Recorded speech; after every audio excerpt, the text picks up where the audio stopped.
চারজন নারীকে ডাকবে, আসো জান্নাতের দরজা খোলা হয়ে গেছে, আসো। চারজন নারীকে ডাকবে, তোমাদের কোনো হিসাব নাই, তোমাদের কোনো কিতাব নাই, তোমাদের কোনো পেরেশানি নাই। জান্নাতের 8টা দরওয়াজা, সব দরজা দিয়া ডাকবে, আসো জান্নাতের হুর তোমাদের জন্য অপেক্ষা করতেছে, জান্নাতের বিছানা তোমাদের জন্য রেডি। কেন তুমি সূর্যের গরম যেন না লাগে, কারণ সূর্যের গরম লাগলে মাথার মগজগুলো টাস টাস করে ফেটে যাবে, একটা সেকেন্ডের আযাব সইতে পারবা না। আসো, কোনো হিসাব নাই, জান্নাতের 8টা দরজা খোলা, কোন দরজা দিয়ে ঢুকবা, আসো। ও এলাকার মা বোনেরা, চারজন নারীকে জান্নাতের 8টা দরজা ডাকবে, এর মধ্যে একজন নারী হবেন আমার নবীর কলিজার বিবি।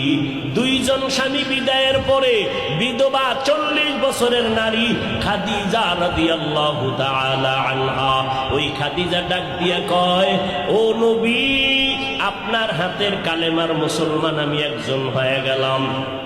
নবী এবার কান্না বন্ধ করে বের হয়ে গেলেন। আর আমার দুঃখ নাই, আমার খুঁটি যখন মজবুত হয়ে গেল, আমার ঘরের চৌকাঠ যখন মজবুত হয়ে গেল, এখন আমি দাওয়াতে নেমে গেলাম।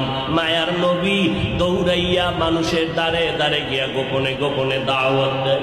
হাঁটতে হাঁটতে হাঁটতে হাঁটতে আমার নবী পাথরওয়ালা জমিন পাড়াইয়া তায়েফের ময়দানের কিনারায় দাঁড়ায়।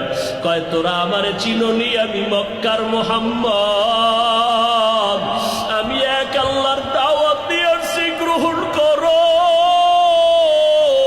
এই আসমানের মালিক আমার আল্লাহ, এই জমিনের মালিক আমার আল্লাহ, ওই একটা আল্লাহ, আর কোন আল্লাহ নাই।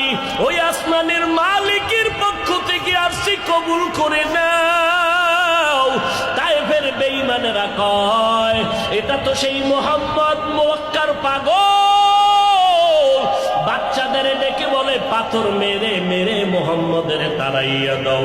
যেই নবীর শরীরের মধ্যে মশা মাছি পড়া হারাম, মেঘের খণ্ড ছায়া দেয়, আমার নবী যেন কষ্ট না পায়।